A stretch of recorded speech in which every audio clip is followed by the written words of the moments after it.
I've often said, what makes a really great car designer is the sense that you don't forget that 12, 13-year-old inside you. When you're 12, 13 years old and you're drawing cars, you're basically fearless and you're not afraid to draw weird and crazy, and you're doing it just for pure entertainment value. The moment that you lose sight of that point, you will put everyone to sleep. So keeping that thread of that inner 12, 13-year-old kid who's not afraid to take chances, that's what makes a really good designer, and that's what makes a really good car.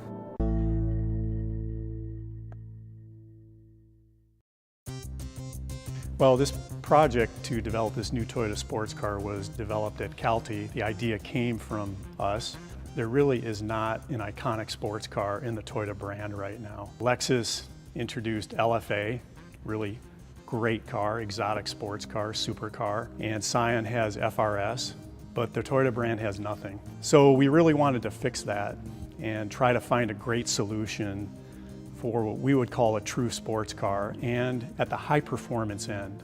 Toyota stopped producing Supra in the late 90s. So we wanted to pick up some spirit, some enthusiasm from that last generation sports car that Toyota had. Generally we start with the creative process. We start with large concept. From concept we try to create an image board of what this car could be without even designing the car yet. So some kind of hint of where we want to go with this, kind of a roadmap. From there, once we establish that roadmap, we start sketching. In this case, everybody in the building, we invited all designers to be a part of. Many hundreds of sketches were developed. And from there, there's obviously a review process that brings us down to maybe 6 exteriors and 6 interiors. We go into a scale model, a small scale model, then we go larger in the next step, and then finally full size. And from that full size model, we thinking about details, parts, and from there it's just completes and paint. We paint it, then we get to enjoy kind of the fruits of our labor and take a look at what it finally looks like.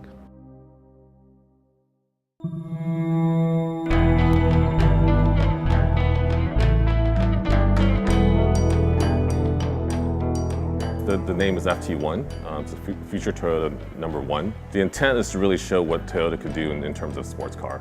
Well, I think the overall proportion as a front engine rear drive car, we really wanted to inject that kind of excitement into this product.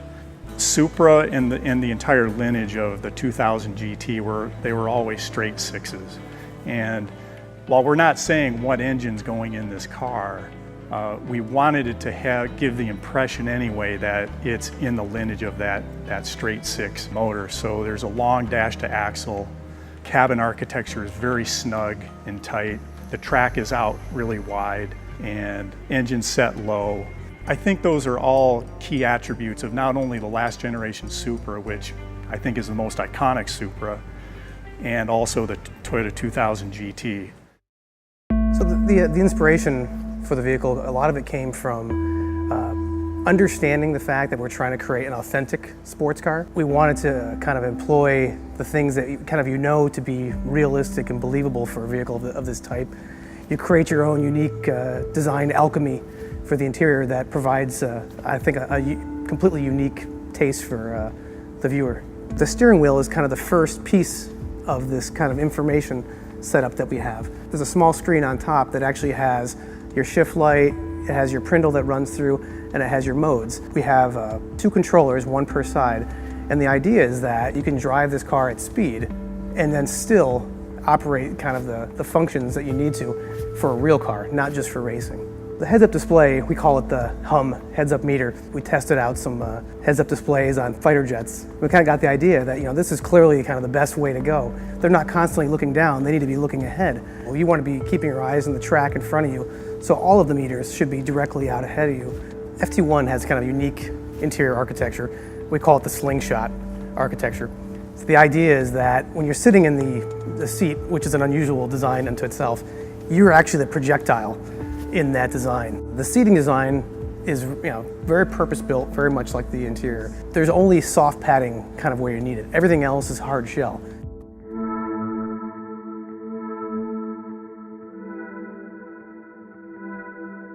Yeah, it's always fun seeing a car in motion. A lot of our development time is spent reviewing static models, so when we can actually get inside and drive it and see the car moving, it presents a different view, a different perspective on what we did. And we all know cars are animate objects flying around in our world, and they're never really were meant to be a static object. So we really love it when we can experience the full design in that aspect.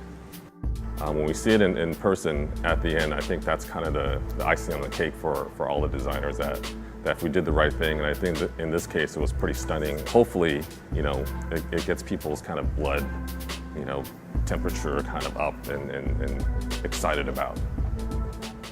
Everything we did, every shape on this car had a sense of purpose. We coined the term functional sculpting. Every aspect, every scoop, flip up, lip, whatever, to create downforce, it all had a purpose. We kind of looked at this car as an exogenetic process. It's like the car is designed by outside forces, meaning aero. And the designers kind of use their hands to, you know, create a shape that feels like that. It's almost like an erosion process that creates this. And at the tips of everything, every form, there's a trip edge that controls the air to create more downforce. Every designer feels a slave to the compromises sometimes. At this point, you know, this car is one of those cars that going into it, I mean, it's all excitement, but this car actually, I think, exceeds my expectations of kind of how it could possibly come out. Collectively, we had such a strong concept, really just an amazing kind of groupthink where we all kind of had the same philosophy coming together, and that was, you know, it goes all the way up the ladder. Everybody had the same intention for the car. This is exactly the kind of car that you envision yourself creating when you're a little kid and you're doing all your doodling on your notepads in school. It's the kind of car that you always sketched. So from that point of view, it's taken a while to get to that point. You know, Toyota as a company, we kind of got out of the sports car business for a while.